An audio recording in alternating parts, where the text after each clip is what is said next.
Hello बच्चों, नमस्कार। हमारा आज का टॉपिक जो चल रहा है वो है अनुपात और समानुपात। जैसा कि बच्चों मैंने आपको पिछले वीडियो में बताया था कि अनुपात किसे कहते हैं और अनुपात कैसे ज्ञात करते हैं, बेसिक और शॉर्टकट फॉर्मूलों के आधार पर मैंने आपको उससे संबंधित 4 टॉपिक करवा दिए थे, 4 टाइप करवा दिए थे। जैसे अनुपातों का विलय है, या अनुपातों को भिन्न में बदलना है, या अनुपातों की सहायता से या अनुपात का मान ज्ञात करना है। तो ये टॉपिक की चर्चा तो हम पिछले वीडियो में कर चुके हैं। आज हम आगे की टाइप की गणना करेंगे। तो अब 500 टाइप है जिसका नाम है सिक्कों से संबंधित प्रश्न। सिक्कों से संबंधित प्रश्न में क्या होता है बच्चों की, जैसे एक बैग में है 1 रुपये, 2 रुपये या 5 रुपये के सिक्के हैं, ठीक है। तो हमें सिक्कों का अनुपात दे रखा है, जैसे 1 रुपये के सिक्के 2 रुपये के सिक्कों के बीच में अनुपात क्या है, और जो बैग है उसमें कुल कितने रुपये हैं, तो ये चीज़ें दे रखी होती है। अब उन रुपयों के आधार पर हमें बतानी है कि 1 रुपये के सिक्के कितने हैं या 2 रुपये के सिक्के कितने हैं, ठीक है। तो हमारे पास एक क्वेश्चन है कि एक बैग में 1 रुपये 50 पैसे और 10 पैसे के सिक्कों का अनुपात 3:4:10 है, ठीक है। यदि बैग में कुल 102 रुपये हो तो 10 पैसे के सिक्के कितने हैं। तो बच्चों इस क्वेश्चन में क्या है कि हमें अनुपात तो दे रखा है सिक्कों का, कि सिक्कों का अनुपात है 3:4:10, लेकिन जो कुल है वो क्या दे रखा है, रुपये दे रखे हैं कि बैग में कुल 102 रुपये हैं। तो देखो हमें रुपये दे रखे हैं ना, कुल 102 रुपये, तो हमें अनुपात भी किसका चाहिए, रुपयों का चाहिए, न कि सिक्कों का। तो पहले तो रुपयों का अनुपात बनाते हैं। देखो कि हमारे पास रुपये कितने हैं, 1 रुपये है, 50 पैसे और 10 पैसे, ठीक है। ये सिक्के हैं, ठीक है।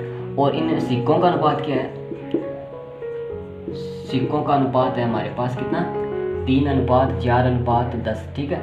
अब इसमें क्या करना है आपको, सपोज करो कि बैग में 1 रुपये के 3 ही सिक्के हों, ठीक है। तो बैग में रुपये कितने होंगे, 3 रुपये, ठीक है। यानी कुल रुपये कितने हो जाएंगे, कि अगर बैग में 1 रुपये का 3 ही सिक्का हो तो कुल रुपये कितने होंगे, 3।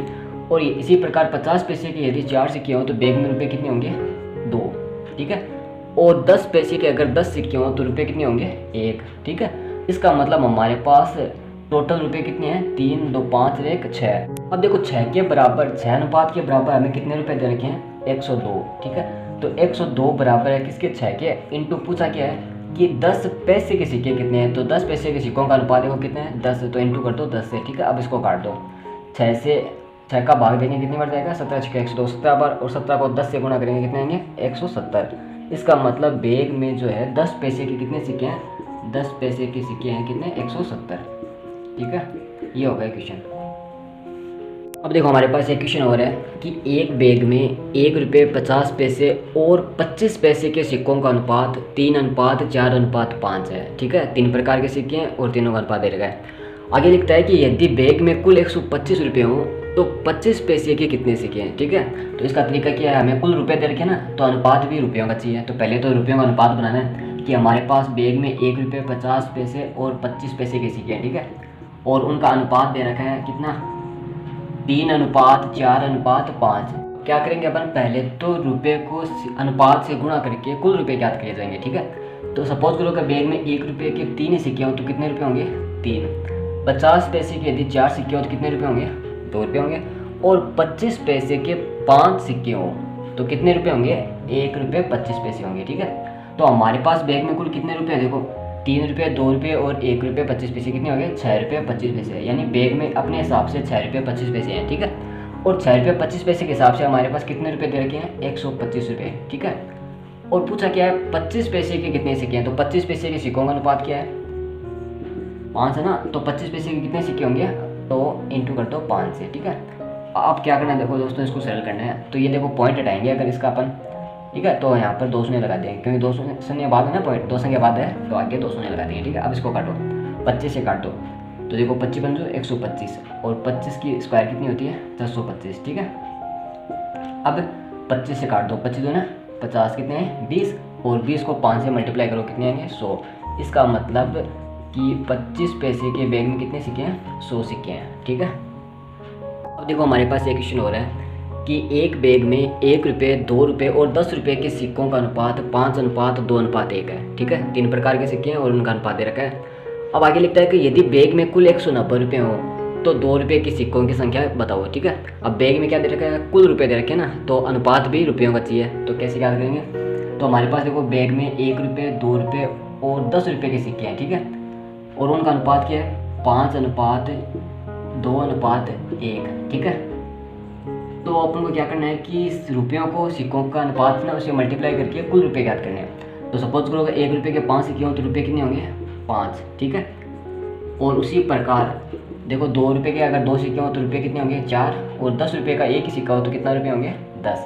तो हमारे पास बैग में कितने रुपये होने चाहिए 5 4 9 और 10 19, यानी हमारे हिसाब से बैग में कुल कितने रुपये हैं 19, और 19 के बराबर कुल रुपये कितने दे रखे हैं 190, ठीक है। यानी 190 है किसके बराबर है वो 19 के। और पूछा क्या है 2 रुपये के सिक्कों की संख्या बताओ, तो 2 रुपये के कितने सिक्के होंगे, तो 2 रुपये सिक्के कितने होंगे, देखो 2 रुपये का अनुपात कितना है 2 है ना, तो इंटू कर दो 2 से, ठीक है। अब 19 का भाग दो, 19 से कम 19, 10 आ गए, और 10 को 2 से मल्टीप्लाई करेंगे कितने आएंगे 20। इसका मतलब बैग में 2 रुपये के कितने सिक्के हैं 20 सिक्के हैं, ठीक है ना, समझ में आ रहा है बच्चों। अब देखो एक क्वेश्चन और है कि एक बैग में 1 रुपये 2 रुपये और 10 रुपये के सिक्कों का अनुपात कितना है 4:5:6 है। यदि बैग में कुल 1500 सिक्के हों तो 1 रुपये के सिक्कों की संख्या बताओ। अब तो देखो दोस्तों इसमें हमें कुल रुपये का अनुपात नहीं याद करना है, क्यों, क्योंकि हमें देख कितना रखा है कुल सिक्के दे रखे हैं 1500, और पूछा क्या है सिक्के ही पूछे हैं, ठीक ना। तो हमें सिक्कों से रुपयों का अनुपात नहीं बनाना पड़ेगा, ठीक है, डायरेक्ट ही करेंगे इसको कि हमें पूछा क्या है 1 रुपये के कितने सिक्के हैं, तो देखो 1 रुपये के सिक्के हैं, तो देखो हमारे पास सिक्कों का टोटल अनुपात कितने हैं 5 4 9 और 6 15, तो टोटल हमारे पास सिक्कों का अनुपात है 15। 15 के बराबर कितने सिक्के हैं 1500, इंटू पूछा क्या है 1 रुपये के सिक्के, तो 1 रुपये के सिक्कों का अनुपात कितना है 4 है ना, तो इंटू कर दो 4 से, ठीक है। तो देखो 15 का भाग देंगे 1 बार जाएगा, और 100 को 4 से गुना करेंगे कितने आएंगे 400। इसका मतलब बैग में 1 रुपये के कितने सिक्के हैं 400 सिक्के हैं, ठीक है। अब देखो बच्चों हमारे पास अगला टाइप है वो है आय संबंधी प्रश्न है, क्वेश्चन रिलेटेड टू इनकम, ठीक है। अब देखो इनकम का फॉर्मूला क्या होता है, आय का फॉर्मूला होता है क्या होता है कि खर्च प्लस बचत, कि एक व्यक्ति जितना खर्चा करता है और जितनी इनकम बचाता है दोनों को जोड़ दो तो क्या हो जाएगी कुल आय आ जाएगी, ठीक है। इसी प्रकार अगर अपन खर्चों की बात करें कि खर्च का आय सूत्र क्या होता है, तो खर्च का मतलब क्या है कि एक व्यक्ति ने आय में से जितने रुपये बचाए हैं तो उसकी बचत घटा दो, किस में से आय में से, तो आय में से जब बचत घटाएंगे तो क्या आ जाएगा खर्च आ जाएगा। उसी प्रकार अगर अपन को बचत पूछे तो बचत का क्या फॉर्मूला होगा कि एक व्यक्ति ने अपनी आय में से जितना खर्च किया है उतना घटा दो, बाकी जो राशि बची है वो क्या होगी बचत होगी, तो इसका फॉर्मूला होता है आय माइनस खर्च। अब देखो हमारे पास एक क्वेश्चन है कि यदि ए और बी की आय का अनुपात 3:4 हो, ठीक है, आय का अनुपात तो है 3:4 और उनके खर्चों का अनुपात है वो है 2:3, ठीक है। यदि प्रत्येक व्यक्ति 1500 रुपये की बचत करता है तो ए की आय कितनी है, ठीक है। तो पहले तो मैं इसको बताऊंगा आपको बेसिक से कि बेसिक से इसको कैसे करते हैं, ठीक है, फिर इसकी ट्रिक बताऊंगा। तो देखो अगर आय का अनुपात हमें दे रखा है 3:4, तो देखो अनुपात को हम भिन्न के रूप में भी लिख सकते हैं ना 3/4, ठीक है, यानी ए की आय 3 है बी की आय 4 है, इसको मान लो x, ठीक है, यानी ए की आय कितनी है 3x और बी की आय कितनी है 4x। अब अगर अपन आय में से बचत घटाएं, ठीक है, आय में से अगर बचत घटाते हैं तो क्या आएगा, देखो दोनों की आय कितनी है 3x और 4x है, बचत कितनी है 1500 रुपये, तो आय में से अगर बचत घटा दी तो क्या आएगा खर्च है। तो खर्चों का अनुपात क्या है हमारे पास 2:3, तो 2/3 लिख सकते हैं, ठीक है। अब इसको क्या करेंगे अपन वजन गुणा करेंगे, तो पहले देखो गुणा करो 3 को करो 3x से कितने आएंगे 9x, फिर माइनस 1500 को 3 से गुणा करेंगे कितने आएंगे 4500, बराबर 4x को 2 से गुणा करेंगे 8x, फिर माइनस 15 दूना 30, 3000, ठीक है। अब देखो 9x तो इधर है 8x इधर आएंगे माइनस के हो जाएंगे, तो 9x में से 8x गए, ठीक है। इसी प्रकार देखो 3000 तो माइनस के इधर हैं और ये 45 रुपये उधर जाएंगे तो क्या हो जाएंगे प्लस के हो जाएंगे। तो देखो यहाँ पर कितना बच गया x और यहाँ पर कितने बच गए 1500, ठीक है। इसका मतलब हमारे पास x का मान कितना आ गया 1500 रुपये, ठीक है। अब देखो पूछा क्या है कि a की आय कितनी है, तो a की आय का अनुपात कितना है 3, तो देखो a की आय कितनी होगी कि a की आय कितनी है 3x है ना हमारे पास, तो देखो 3 और इंटू एक्स का मान कितना है 1500, तो 3 को 1500 से गुणा कर दो कितना होगा 4500, ठीक है। ये तो है बेसिक, आगे समझ बीजमेंट मेथड से। अब बात करते हैं इसकी ट्रिक की, तो ट्रिक क्या है देखो दोस्तों कि आय है हमारे पास कितनी 3:4 और वे कितने हैं 2:3। इसका मतलब क्या है देखो कि आय ए की है 3 रुपये और वे कर दिया 2 रुपये, तो आय में से वे घटाएंगे क्या आएगी बचत आएगी 1, और इधर भी देखो 4 में से 3 गए कितने बचे 1। यदि इस प्रकार अंतर दोनों का बराबर आ रहा है, मतलब 3 में से 2 गए 1 और 4 में से 3 गए 1, दोनों का अंतर बराबर है ना, तो 1 अनुपात का अंतर है, तो 1 अनुपात बराबर कितने हमारे पास अंतर कितने हैं 1500 रुपये की बचत कर रहा है ना, तो 1 अनुपात बराबर 1500 है। पूछा क्या है, आय का अनुपात पूछा ना, आय पूछिए 1 है, तो 1 की आय कितनी है, 3 अनुपात ना, तो 1 को 3 से गुणा कर देंगे, कितने आएंगे 3 × 1500 बराबर 4500।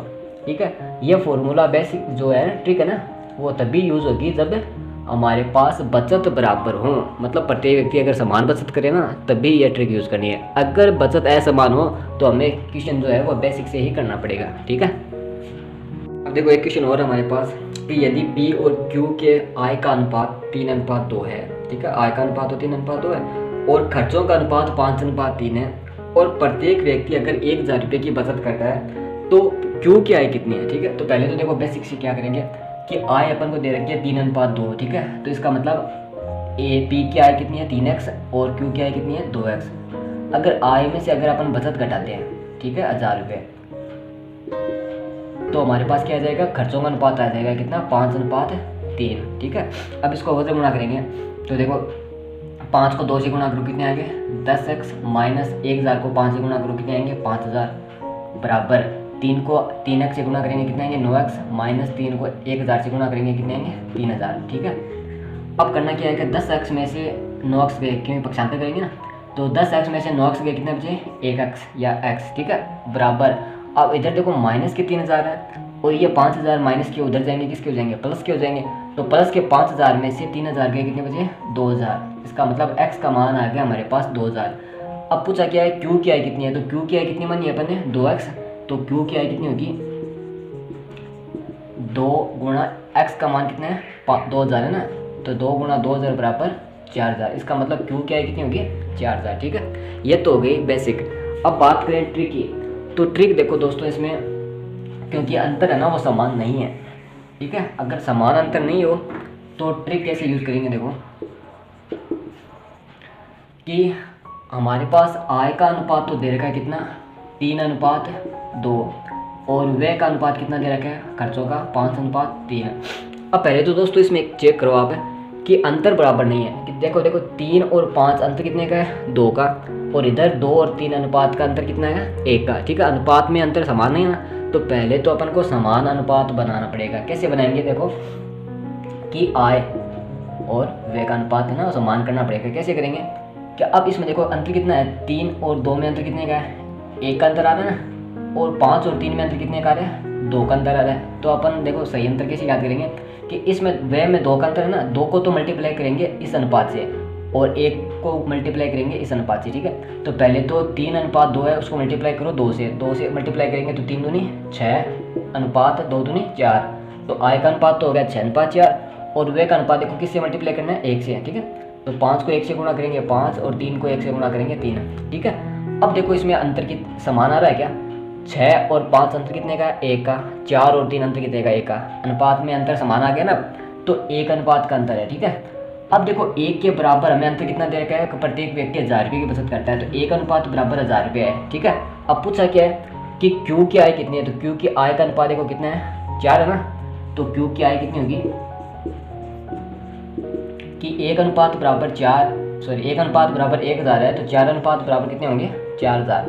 इसका मतलब Q की आय कितनी होगी 4000। ठीक है, तो इस ट्रिक से भी कर सकते हैं, लेकिन उसके लिए हमें क्या करना पड़ेगा, पहले तो अनुपात में जो अंतर है वो समान करना पड़ेगा। ठीक है, अब देखो हमारे पास ये क्वेश्चन हो रहा है कि यदि A और B की आय का अनुपात 5:6 है, ठीक है, और उनके खर्चों का अनुपात है वो है 3:4, यदि A 1800 रुपये और B 1600 रुपये बचाता है तो B क्या है याद करो। अब देखो इसमें क्या है दोस्तों कि आय तो अनुपात है 5:6 और खर्चों का अनुपात 3:4 है, लेकिन इसमें बचत जो है वो दोनों की अलग अलग है।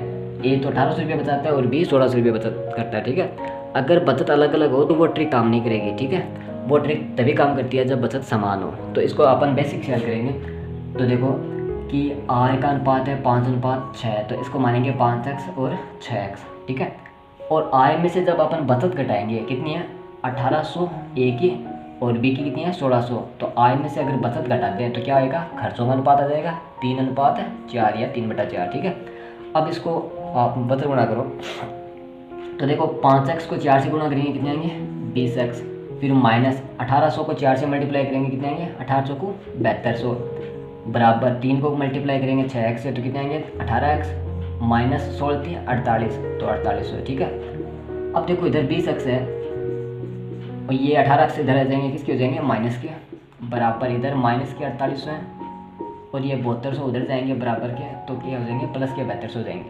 तो कितने बचे, 2x बराबर इधर कितने बचे, 7200 में से 4800 घटा दो, कितने बचेंगे, 2400। तो x का मान आ जाएगा कितना, 2400 में भाग दे दो आप 2 का, कितने आएंगे, 1200। तो x का मान आया 1200 रुपये। अब पूछा क्या है, b क्या है याद कीजिए। तो देखो b क्या है, कितनी होगी, ये देखो x का मान है 1200 और b क्या है, कितनी है, 6x है ना, तो इंटू कर दो 6 से, तो कितनी होगी, 7200। तो b की आय क्या होगी, 7200 रुपये। अब देखो एक टाइप और देखते हैं यहाँ से, टाइप 7। इसमें क्वेश्चन दे रखा है कि दो संख्याओं के मध्य अनुपात 2:3 है और दोनों का गुणनफल जो है वो है 54, तो संख्याएं बताओ।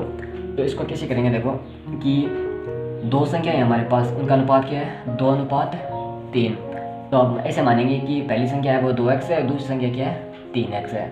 अब आगे क्या लिखता है कि दोनों का गुणनफल 54 हो, तो इन दोनों का गुणनफल करो। देखो 2x को 3x से गुना करेंगे, कितने आएंगे, 2 3 6 और x को x से मल्टीप्लाई करेंगे, क्या होगा, 6x²। तो इन दोनों का गुणनफल जो है वो कितना हो जाएगा, 6x²। और 6x² के बराबर हमें गुणनफल कितना दे रखा है, 54। तो हम इसको समीकरण के रूप में फीड कर देंगे कि 6x² बराबर कितने हैं, 54। तो पहले तो अपन क्या करेंगे, x का मान निकालेंगे, x² कितना होगा, 54 में भाग दे दो आप 6 का, कितने होंगे, 9, ठीक है, 9 6 54। अब x² बराबर 9 है, तो x का मान ज्ञात कर लो, x का मान कितना होगा, अंडर रूट निकाल दो आप 9 का अंडर रूट कितना हो गया, 3, ठीक है। तो हमारे पास x का मान आ गया 3।